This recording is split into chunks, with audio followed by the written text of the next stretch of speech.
kita semua. Pasal 25, pasal 9 ayat 25. Pun demikian, pada suatu malam murid-muridnya mengambilnya dan menurunkannya dari atas tembok kota dalam sebuah ranjang.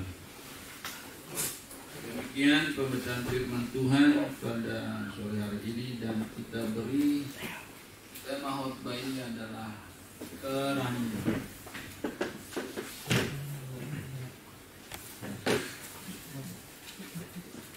Yang sudah kita baca dari Kisah pasal 9 ayat 25. Kita tahu pasal 9 ini adalah kisah pertobatan daripada Paulus,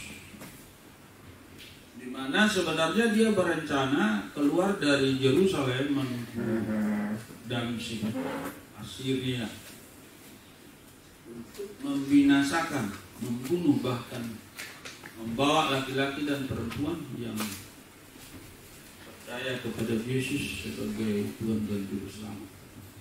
Jadi tujuannya sebenarnya adalah untuk membinasakan orang-orang Kristen yang ada di Damsyik. Tetapi di tengah perjalanan kita tahu, kalau kita baca pasal 9 seluruhnya, Tuhan bertemu dengan dia lewat kemuliaan, lewat cahaya, dan kemudian matanya buta. Dan itulah pertobatan daripada Paulus. Nah, kita lihat pendahuluan saudara-saudara. Temanya saya ulangi adalah keranjang. Kita lihat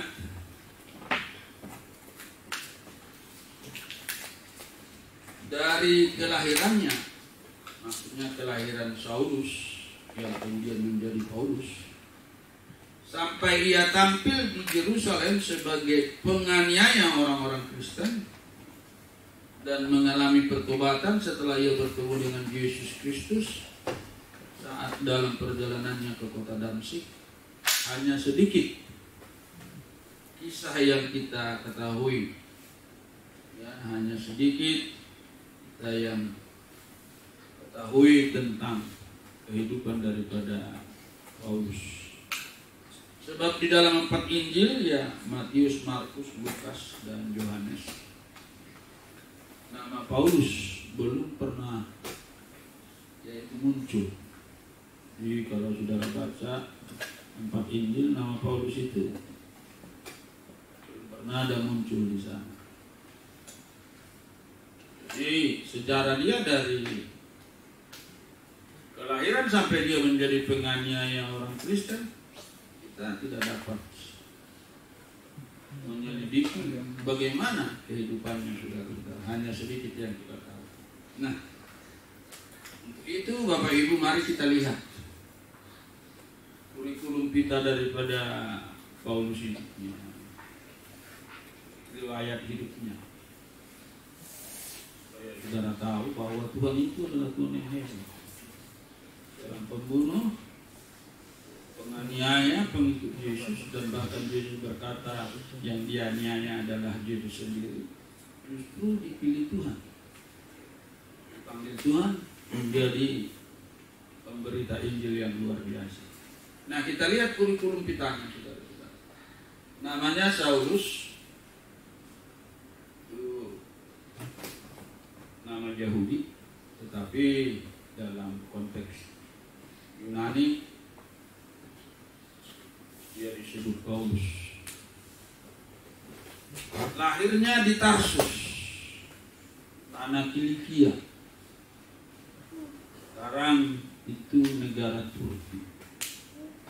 Saya sudah pernah ke tempat kelahiran Paulus, Turki, Istanbul. Tapi saya tidak masuk di ibu kotanya Ankara.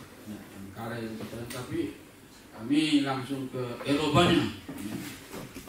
Di Istanbul itu sudah di Eropa. Kalau Ankara ibu kotanya itu Asia Kecil.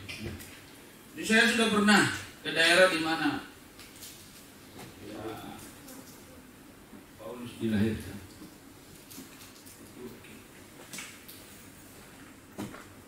Dan sekarang itu 90%.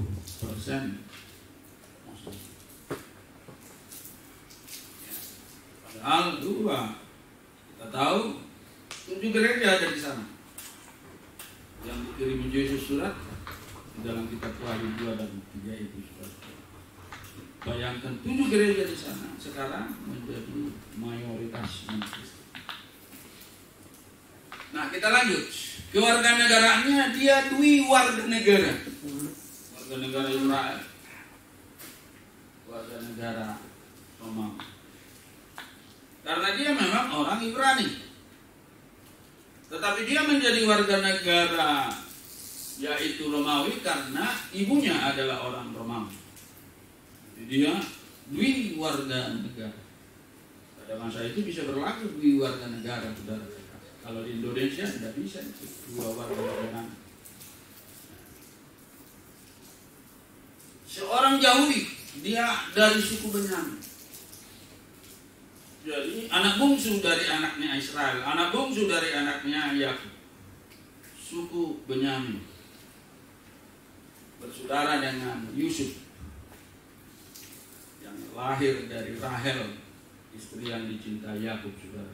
Jadi ini si anak bungsu, sukunya, suku Benyamin. Keturunan Farisi, papanya juga orang Farisi. Boleh saudara periksa nanti, boleh catat Filipi 3 ayat 5, Kisah 23 ayat 6, Kisah 26 ayat 5. Dia anak orang Farisi dan dia juga orang Farisi. Jadi orang hebat Paulus ini.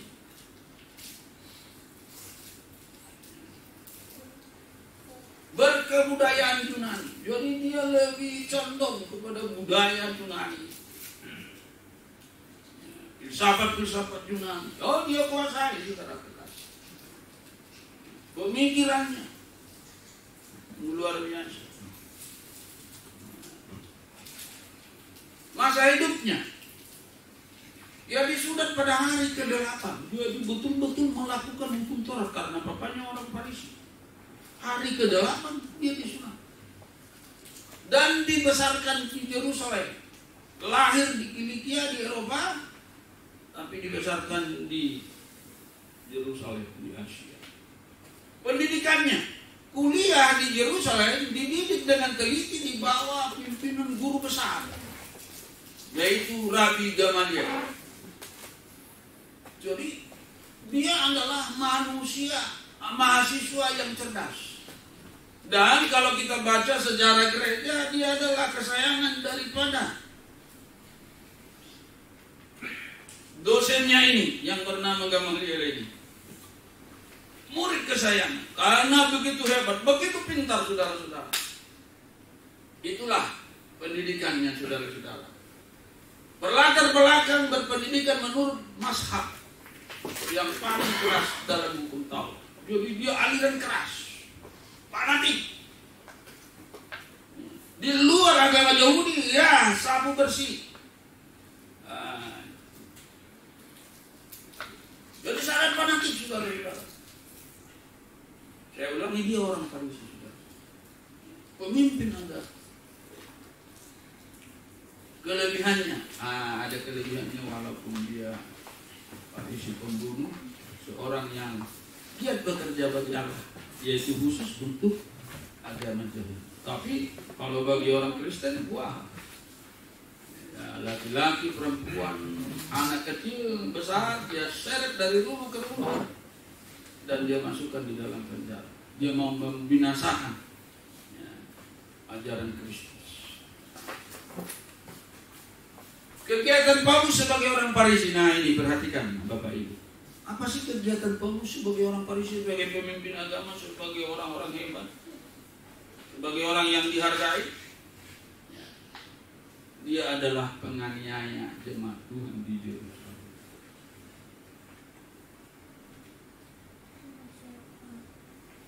Memasuki rumah-rumah ibadat, juga rumah demi rumah, serta menyeret menyeret laki-laki dan perempuan, menyeret murid-murid Tuhan untuk dimasukkan ke dalam penjara. Jadi dia punya kuasa, dia punya surat dari imam besar. Bisa saudara baca di dalam Kisah pasal 22 ayat 4 dan 9. Dia dari rumah ke rumah masuk menyeret setiap orang yang mengaku Yesus adalah sebagai Tuhan, dia masukkan ke dalam penjara. Begitu jahatnya Paulus itu. Sampai saya katakan Tuhan tidak adil, pembunuh Tuhan panggil untuk menjadi pendeta. Kira-kira begitu. Nah, secara logika. Tapi Tuhan itu Tuhan yang berdaulat. Dia punya hak. Jadi kalau ada tetanggamu, kau lihat nakal, mungkin narkoba, kau tahu bertobat menjadi pendeta, jangan pernah remehkan. Karena Tuhan bisa merubah siapapun untuk menjadi Allah. Tuhan itu berdaulat. Tuhan itu Tuhan yang hebat. Engkau berkata dia bukan Tuhan, dia tetap Tuhan. Nah, kalau kita menyangkali dia tetap Tuhan. Dia tetap Tuhan yang berdaulat. Dia berkuasa, berhak menentukan pilihannya. Jadi Paulus ini saudara-saudara pembunuh. Membunuh murid-murid Tuhan di Yerusalem dan sampai ke luar negeri. Dan ini perjalanannya ke Damsyik, pertobatannya ini saudara-saudara yang kita baca dalam pasal 9 itu. Dan kematian Stefanus di dalam pasal 8 Kisah Para Rasul itu atas persetujuan Paulus. Jadi dia istilahnya itu kepala rombongan pembunuh-pembunuh itu.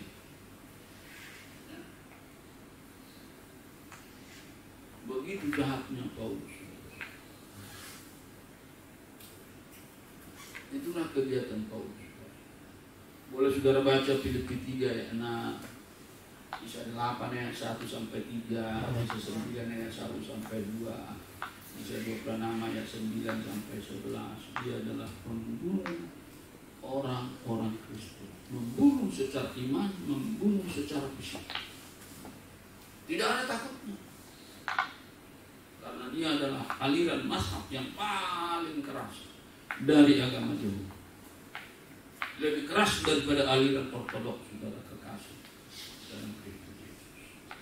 Nah, pertobatannya kita lihat.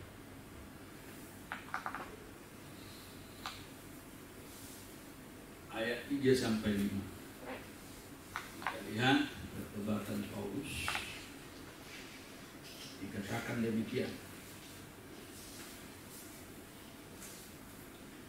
Dalam perjalanannya ke Damsyik, ketika ia sudah dekat kota itu, tiba-tiba cahaya memancar dari langit mengelilingi dia. Tuhan sendiri yang menjumpai dia lewat kemuliaan, lewat cahaya. Ya, karena memang Tuhan tidak bisa kita lihat. Karena saya katakan tadi Tuhan yang dipermuliakan menjumpai dia. Jadi Tuhan yang menjumpai dia bukan lagi Tuhan yang mengajar di Yerusalem waktu dia masih hidup jadi manusia juga, tapi dia sudah dalam kemuliaan menjumpai Paulus. Ayat 4. Ia rebah ke tanah dan kedengaranlah olehnya suatu suara yang berkata kepadanya, Saulus, Saulus, mengapa engkau menganiaya aku? Jadi dari suara itu kedengaran oleh Paulus suara Yesus, suara Tuhan. Maka dia berkata, siapakah engkau Tuhan? Karena dia yakin kalau dengan kemuliaan yang begitu luar biasa sampai membutakan matanya, itu berarti Tuhan. Siapakah engkau Tuhan? Dan menarik jawab Tuhan, akulah Yesus yang engkau aniaya. Jadi Bapak Ibu, saya mau beritahu hari ini, kalau kita menganiaya, membuli, memfitnah anak-anak Tuhan, memfitnah hamba-hamba Tuhan, itu kita sama dengan memfitnah Tuhan. Jadi jangan pernah remehkan orang-orang Kristen yang imannya betul-betul iman yang murni juga. Jangan pernah. Nah, kalau engkau meremehkan mereka, engkau sama dengan meremehkan Yesus. Sebab Yesus berkata, akulah Yesus yang kau aniaya. Padahal Paulus belum pernah bertemu dengan Yesus pada saat masa hidupnya. Dan belum pernah Paulus menganiaya Yesus. Tapi Yesus berkata, akulah Yesus yang kau aniaya. Jadi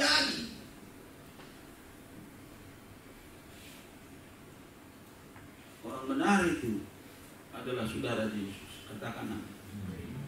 Jadi sahabat-sahabat Yesus. Jadi kalau saudara dianiaya, itu sama dengan menganiaya. Dan dari sudut pandang positif saya akan sampaikan kepada saudara bahwa apabila engkau memperhatikan orang-orang yang paling hina, ini kata Tuhan. Apabila engkau care dengan orang-orang miskin, ini kata Tuhan di dalam Matius pasal 25, maka engkau memberikan itu kepadaku. Dari sudut pandang positif. Jadi kalau kita care kepada orang-orang miskin, itu kita memberi kepada Tuhan.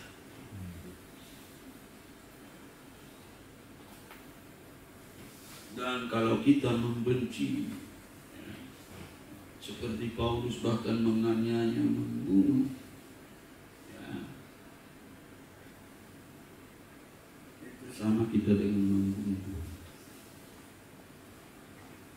Saya turunkan warna merah. Ya. Saulus, mengapa engkau menganiaya? Nah, pertanyaan Yesus yang sudah naik ke surga, pertanyaan dari Yesus yang sudah dipermuliakan, mengubah perjalanan pelayanan Paulus. Jadi Paulus pelayanannya, saya katakan tadi sebagai orang Farisi, adalah membunuh orang-orang Kristen, menganiaya orang-orang Kristen, memasukkan orang-orang Kristen ke penjara. Bahkan dia ambil dari rumah ke rumah, door to door. Dia punya kuasa. Dia punya surat dari imam besar. Tetapi perjalanannya menuju Damsyik yang berencana menghancurkan pengikut-pengikut Tuhan juga di sana, Tuhan menampakkan diri kepadanya lewat kemuliaan dan matanya buta. Yang meraba-raba 3 hari tidak makan, tidak minum. Dampak perjumpaan Paulus dengan Yesus yang sudah dipermuliakan itu memberikan bukti, saya ulangi, memberikan bukti yang melimpah dan jelas bahwa Tuhan dapat merubah musuh menjadi rasulnya. Jadi musuh dipilih Tuhan untuk menjadi pemberita Injil. Mungkin engkau tidak lebih jahat dari Paulus. Belum pernah membunuh orang. Kalau Paulus sudah membunuh orang, merajam panggung, batu menyeret orang masuk penjara. Ingat, Tuhan itu dapat merubah musuh menjadi rekan sekerja. Bisa dirubah rekan sekerja menjadi musuh.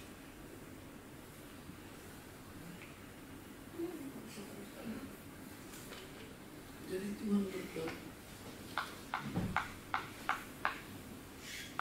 ini dampak akibat pertemuannya dengan aku, perjumpaannya dengan Tuhan. Saya tulis di situ musuh. Paulus itu kan musuh Tuhan. Dikatakan, akulah Yesus yang engkau aniaya. Berarti musuh, tapi dijadikan menjadi rasul.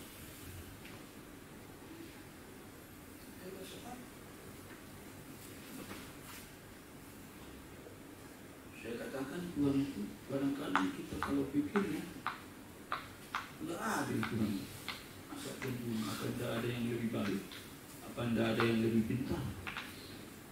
Tapi saya ulangi,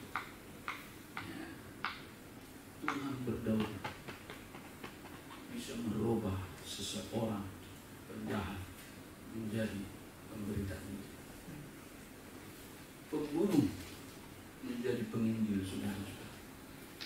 Itulah yang terjadi di dalam kehidupan Paulus. Kita kan saat Paulus di Damsyik melalui seorang murid Tuhan bernama Ananias, Paulus dibaptis. Boleh saudara baca nanti pasal 9 supaya lebih teliti, lebih jelas saudara-saudara. Ya. Jadi Tuhan datang kepada Ananias di Damsyik. Hambaku, pergi ke jalan lurus. Jumpai di sana Paulus sedang berdoa. Tumpang tangan kepadanya, doakan dia supaya dia dapat melihat lagi. Ananias bilang, gimana? Tuhan tidak mau. No. Tuhan kan tahu, dia datang ke sini untuk membunuh kami, Tuhan. Ananias tidak mau disuruh Tuhan. Dia datang ke sini, ada surat dari imam besar untuk membinasakan orang-orang Kristen, membinasakan pengikut Tuhan. Saya tidak mau, Tuhan. Tapi Tuhan katakan pergi. Sebab aku akan pakai dia menjadi pemberita Injil kepada bukan orang-orang Jawa. Ananias pergi. Tumpang tangan. Buka 3 hari 3 malam, puasa 3 hari 3 malam, sudah makan. Matanya melihat lagi, langsung dibaptis. Baptis kilat. Tidak ada trading. Langsung baptis kilat. Langsung dibaptis Ananias. Ananias ini bukan rasul, bukan imam, murid. Tapi murid dipakai Tuhan. Paulus dibaptis. Sesudah dibaptis, Paulus memberitakan Yesus di rumah-rumah ibadah dan mengatakan bahwa Yesus adalah anak Allah. Di rumah-rumah ibadah di sini artinya di sinagoga, tempat orang-orang Yahudi beribadah. Kalau orang-orang Kristen beribadah di rumah-rumah, bukan di sinagoga, karena mereka bertentangan. Jadi mengajar dia di sinagoga, saudara-saudara, maka orang menjadi kagum heran. Sebagian percaya, sebagian menolak.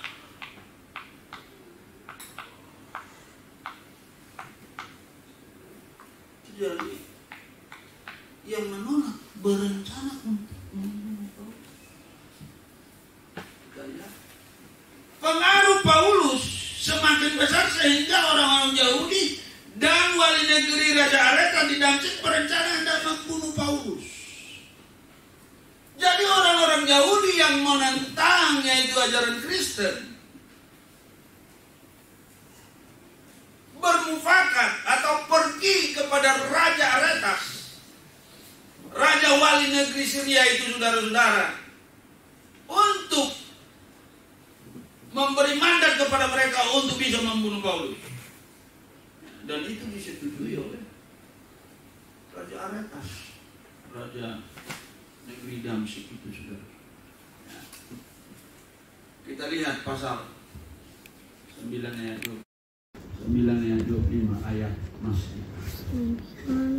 Setelah murid-murid tahu bahwa Paulus mau dibunuh setiap pintu gerbang. Ya, biasanya kota itu zaman dahulu ada 4 pintu gerbang, timur, barat, utara, selatan.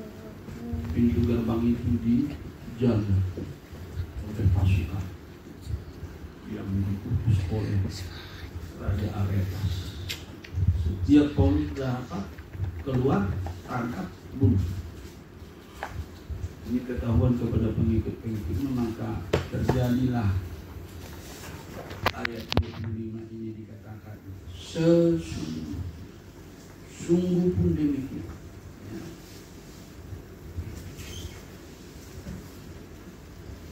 Sungguh pun demikian.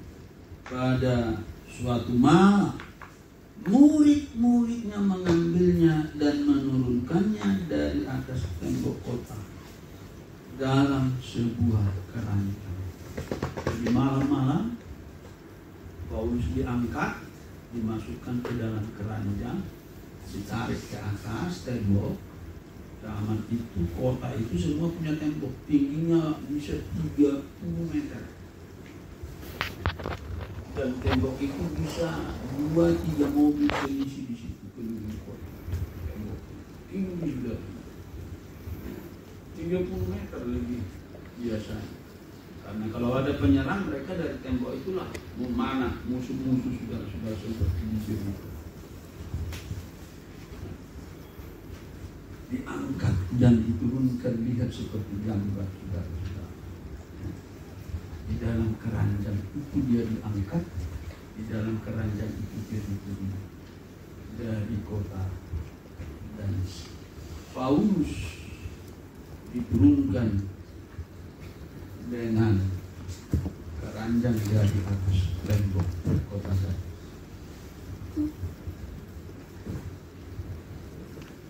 Pertanyaannya, keranjang apa yang menyelamatkan nyawa Paulus pada hari itu? Seperti apa sih keranjang itu? Saya katakan saudara-saudara, mungkin kena keranjang sayur atau keranjang sampah, mungkin juga keranjang babi. Tahu keranjang babi? Kalau keranjang babi dia masuk. Karena di Assyria itu babi dipelihara. Karena mulai dari Gadara. Ingat Gadara? Yesus menyehatkan dia itu orang gila. Dan 2000 babi turun ke Danau Galilea. Jadi mulai dari Gadara itu sampai ke utara ke Assyria itu kan pelihara babi. Mungkin ini keranjang babi. Bayangin seorang yaitu orang Parisi dimasukkan di dalam keranjang babi. Ya, saya katakan mungkin keranjang babi. Bagaimana rasanya dia merenung di dalam keranjang babi? Mungkin juga keranjang tenunan dari kain, saudara-saudara, saya tidak tahu. Tapi saya katakan mungkin dia ada dimasukkan dalam keranjang babi. Bayangin kalau saudara kita Argi yang pakai dasi ini dimasukkan ke dalam keranjang babi, dia agak dicuri, bagaimana perasaan dia kan? Di situ merenung dia, saudara. Di situ dia tobat Tuhan.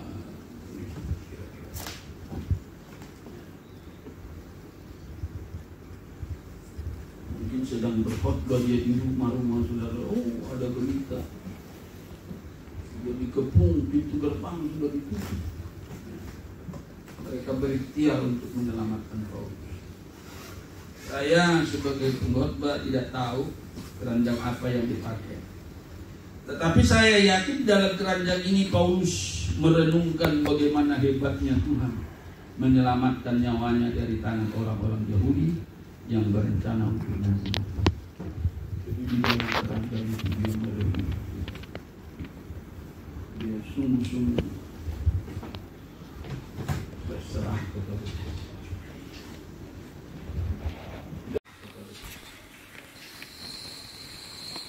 Dalam keranjang inilah Tuhan merubah paradigma Paulus terhadap murid-murid Tuhan.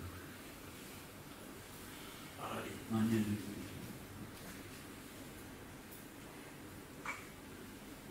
Dalam keranjang inilah Tuhan merubah pelayanan Paulus dari pembunuh murid-murid Tuhan menjadi pemberita Injil yang memberitakan. Coba kalau tidak pernah dia dimasukkan ke dalam keranjang, saya yakin tidak akan sehebat itu pelayanan Paulus. Pengalaman di dalam keranjang inilah membentuk Paulus menjadi pelayan yang sempurna. Jadi pengalaman yang unik ini, di mana dia tahu melalui keranjang babi dia diselamatkan nyawanya dari pembunuh-pembunuh bayaran yang mungkin dibayar orang-orang Yahudi, saudara-saudara.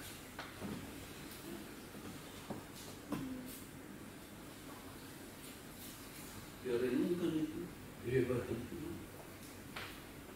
Dia katakan Tuhan, dan dan dia betul-betul melayani Tuhan dengan baik. Nah, kita lihat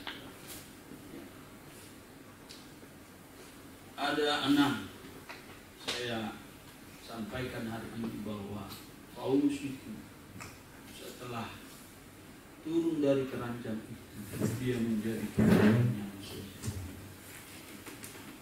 sempurna pelayanan. Yang pertama kita lihat dia mengikuti teladan Kristus. Di dalam 1 Korintus pasal 11 ayat 1 dia berkata, jadilah pengikut sama seperti aku juga menjadi pengikut Kristus. Jadi dia setelah peristiwa dalam keranjang itu, dia menjadi pengikut Kristus yang setia. Maka dia berani berkata, jadilah pengikut, karena aku juga pengikut Kristus. Kalau saya tidak berani katakan, jadilah pengikutku, sebab saya pengikut Kristus, karena saya tahu banyak saya kekurangan, banyak saya kelemahan. Nah, tetapi Paulus dengan tegas berkata, dengan berani berkata, jadilah pengikut. Itu bukti bahwa dia melayani Tuhan. Yang kedua, saudara-saudara, tidak pernah merugikan orang lain. Kalau saya tanya saudara Hardi, pernah gak merugikan orang lain? Pernah ya? Saya juga pernah sering. Dan tidak bisa dipungkiri kita merugikan orang lain. Tapi Paulus dia katakan, saya tidak pernah merugikan orang lain setelah bertobat.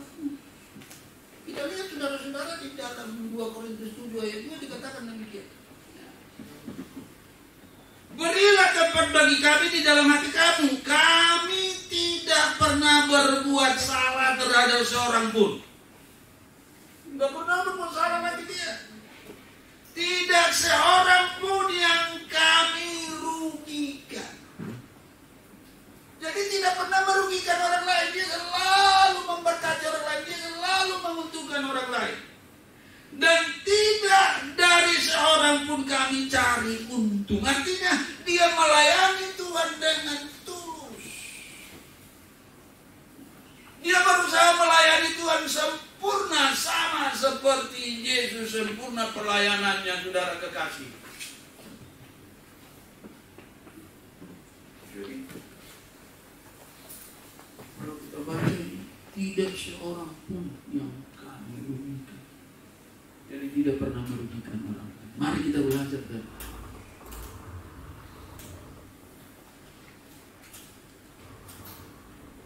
jangan berbuat salah kepada orang. Usahakan melayani dengan tulus, saudara-saudara. Jangan mencari untung dari orang. Mari kita semua melakukan panggilan kita dengan baik, maka Tuhan pun akan memberkati kita. Tuhan akan memberi reward kepada kita sesuai dengan panggilan kita. Di mana panggilan, maka pekerjaan karirmu akan diberkati. Yang ketiga, saudara-saudara, yaitu bening hati nurani. Jadi hatinya bening. Kalau bening itu saudara-saudara, enak dilihat. Kalau saudara melihat air yang bening mengalir dari seperti itulah hatinya Paulus. Mari kita lihat di dalam Kisah Para Rasul 23 ayat 1 dikatakan demikian.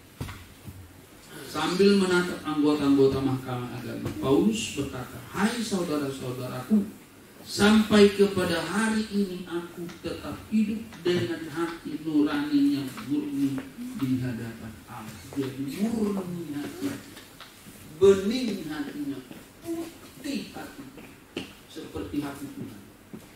Saya sering katakan hati Tuhan itu putih. Dari mana saya tahu hati Tuhan putih? Dari pujian. Seputih hatimu, setulus kasihmu.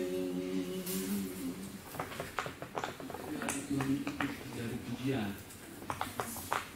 Dari pujian juga saya tahu darah Tuhan itu darah O. Oh, darah Yesus.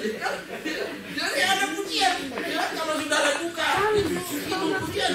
Oh, darah Yesus. Oh, darah Yesus. Darah O Yesus. Ya, kalau darah O saudara ya sama dengan darah Yesus. Amin. Tapi darah O itu menyucikan kita semua. Darah Yesus. Ya. Tapi itu pujiannya, tapi di Alkitab tidak ditulis bahwa darah Yesus. Oh ya, jadi hati Yesus putih, hati Tuhan putih, hati Yesus darah O dan Yesus. Tapi saya yakin diri hati Tuhan yang mengangkat itu pada saat dia dapat ilham. Makanya enak di lagu itu. Jadi murni hatinya, bening hatinya. Mari kita melayani Tuhan bening. Kalau hati kita bening, saudara-saudara, di dalam keluarga pun kita, dia diberkati, saudara-saudara. Jadi berkat. Emosi bisa terkendali. Karena bening, tidak ada campurannya, saudara-saudara. Jadi Paulus itu bening hatinya. Nah, kita lanjut yang keempat. Ya. Tidak pernah berdusta. Dia katakan Allah saksinya. Kalau manusia saksinya masih bisa salah. Karena ada saksi palsu, saksi dusta.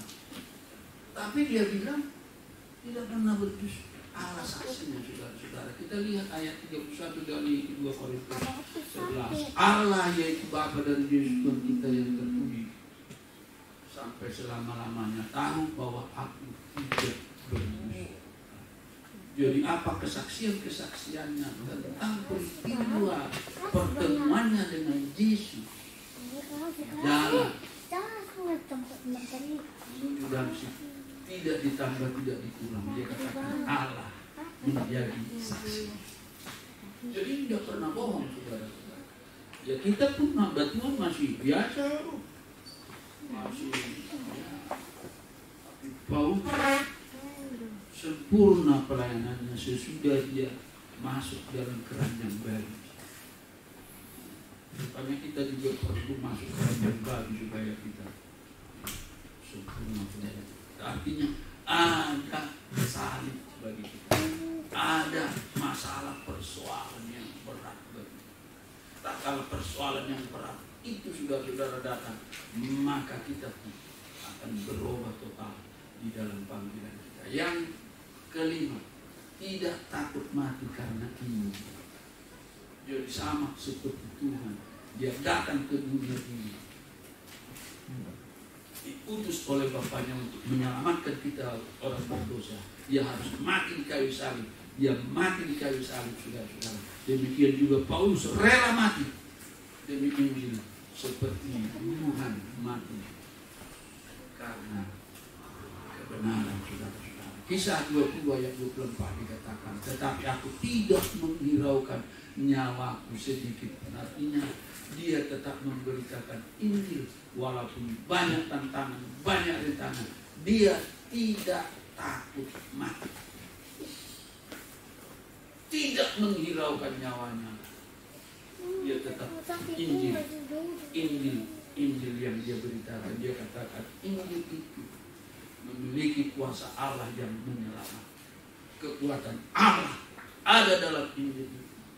Di dalam Roma pasal 1 itu, saudara, ayat 17-16 itu, saudara. Ya. Kita lihat yang terakhir. Dia faithful to the end, setia sampai akhir. Kita pun mengiring Tuhan, melayani Tuhan. Mari setia sampai akhir. Ya, di dunia ini kita singkat. 70 kalau kuat, 80 ya, tambahan bonus kalau sampai 80. Saya sudah menggenapi firman Tuhan, sudah 71. Saya sudah siap-siap mati. Saya katakan, Tuhan, saya tidak boleh mati sebelum 70 tahun. Ternyata dijawab Tuhan. Dan sekarang saya sudah siap mati, sudah. Ya paling 10 tahun lagi 80 kita sudah lewat, sudah. Apa yang kita banggakan? Tidak ada. Semua yang kita punya. Jas saya yang ada 30 itu sudah ada 30 jas saya itu tinggal semua nanti paling satu di bawah. Itulah kebanggaan saya, hanya jas. Saya kaya jas. Jas saya yang 30 itu tidak saya bawa di sana. Mungkin tidak akan dibelikan jas yang baru, jas yang lama. Itulah akan saya pakai. Jadi marilah kita setia sampai akhir. Cuma 70 kalau kuat 80. Sudah itu tidak ada kan. Tapi kalau kita mati sebelum waktunya, maka kita katakan jangan engkau mati sebelum waktumu. Artinya waktu kita mati 70 tahun. Jadi kita harus berdoa. Yang ada di sini ingat, katakan kalau Tuhan jangan mati sebelum 70 tahun. Amin. Pak Tigor sudah berapa tuh? Tak umurnya berapa? 57. Wah, masih jauh tuh, 13 tahun lagi. 13 tahun lagi ya. Wah, sehat-sehat Pak. Jangan mati sebelum 70 tahun. Faithful to the end. Mari kita lihat saudara-saudara 2 Timotius 4 ayat 7 sampai 8 saudara-saudara harus sampai garis finish. Ya. Dikatakan demikian, aku telah mengakhiri pertandingan yang baik, aku telah mencapai garis akhir. Artinya setia sampai akhir. Dia harus menyentuh garis finish. Dan aku telah memelihara iman. Jadi kita harus terus beriman seperti Paulus. Sebab telah tersedia bagiku. Wah, ini saya senang ayat 8 ini saudara-saudara. Paulus katakan kalau saya melayani Tuhan sampai akhir hidup saya, tersedia bagiku yaitu mahkota kebenaran. Mahkota itu banyak. Ada mahkota kemuliaan, mahkota yang tidak akan layu, mahkota kebenaran. Jadi diberikan kepada Paulus yang sampai ke garis akhir itu. Jadi kita pun harus setia belajar dari Paulus. Faithful to the end. Setia sampai akhir. Setia sampai mati. Dan dia katakan, kebenaran yang akan dikaruniakan kepadaku oleh Tuhan Hakim yang adil pada harinya, tetapi bukan hanya padaku. Nah, ini saya senang yang terakhir ini ayatnya. Tetapi bukan hanya kepada Paulus, tetapi juga kepada, melainkan juga kepada semua orang yang merindukan kedatangannya. Artinya semua orang yang sampai ke garis finish mendapat mahkota kebenaran. Katakan amin. Jadi kita akan mendapat mahkota kebenaran, tapi harus sampai dia melayani setia. Maka pekerjaanmu, di mana usahamu, di mana bisnismu, pasti diberkati Tuhan, pasti ditolong Tuhan. Mengapa saya berani mengatakan bahwa Rasul Paulus dibentuk Tuhan saat ia berada di dalam keranjang dan menjadi pelayan Tuhan yang sempurna? Saya katakan, di dalam keranjang itulah Paulus paradigmanya dirubah Tuhan, pemikirannya dibentuk Tuhan. Mengapa saya berani? Karena di setiap pelayanannya Paulus selalu menyaksikan tentang penglihatan yang dari surga.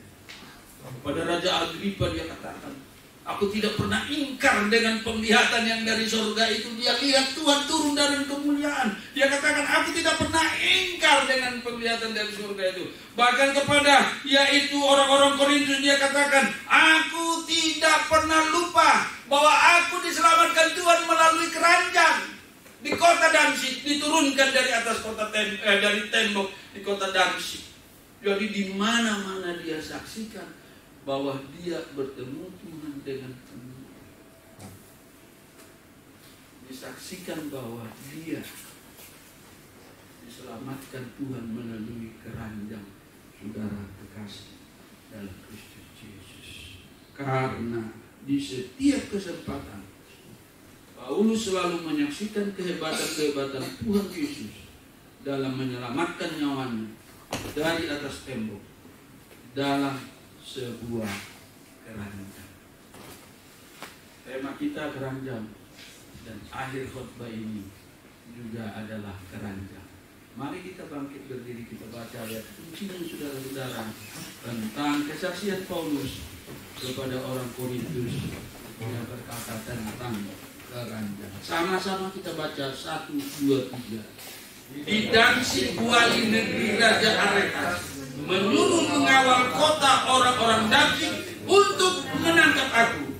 Tetapi dalam sebuah keranjang aku diturunkan dari sebuah tingkat keluar kota tembok kota, dan dengan demikian aku terluput dari tangannya. Artinya dari tangan Raja Aretas.